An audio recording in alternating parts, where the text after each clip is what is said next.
भाई सूत्र पे ही तो सब कुछ होता है। सूत्र तो ही एक माध्यम है। इसका मतलब है कि आप मुसलमानों को लेकर के और दलित ST/SC को लेकर के और EBC को लेकर के आप गंभीर नहीं है, चुनाव आयोग को लेकर गंभीर नहीं है आप। अब आप हमको बताइए, चुनाव आयोग धृतराष्ट्र तो हो ही गए हैं, साइको हो चुके हैं वो। ना वो सुप्रीम कोर्ट की सलाह मान रहे हैं, ना वो संविधान को मान रहे हैं। सुप्रीम कोर्ट ने उन्हें सलाह दी, साफ शब्दों में कहा कि तुम किसी भी कीमत पर आप ये तय नहीं कर सकते कौन इंडियन है कौन इंडियन नहीं है। आप कॉन्स्टिट्यूशन के तहत काम कीजिए। और मेरी सलाह है कि आप इस आधार कार्ड को, राशन कार्ड को, अन्य कार्डों को भी आप उसमें शामिल कर लीजिए। तो ना आप सलाह मानने को तैयार है, आप कह रहे हैं कि नहीं, हम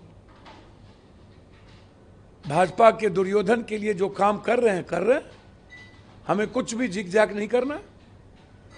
एक तो सबसे खतरनाक संकेत है ये। दूसरी बात, सुप्रीम कोर्ट ने उन्हें एक और सलाह दी थी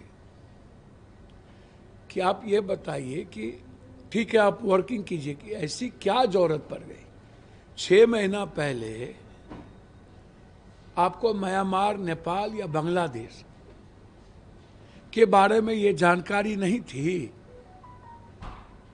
जब आप नए वोटर लिस्ट को तैयार कर रहे थे, और ना ही आप अरुण जेटली लॉ मिनिस्टर के उन मुद्दों को याद है कि आपको किस परिस्थिति में वोटर लिस्ट में किन के नाम को ऐड करना है और किन के नाम को बाहर करना है।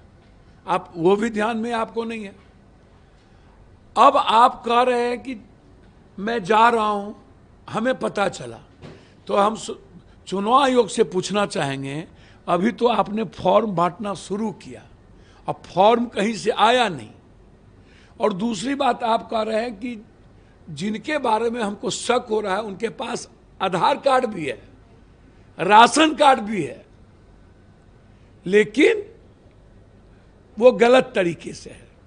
तो हम चुनाव आयोग से पूछना चाहेंगे, आधार कार्ड और पैन कार्ड जो मर जाएगा उसका भी रहेगा,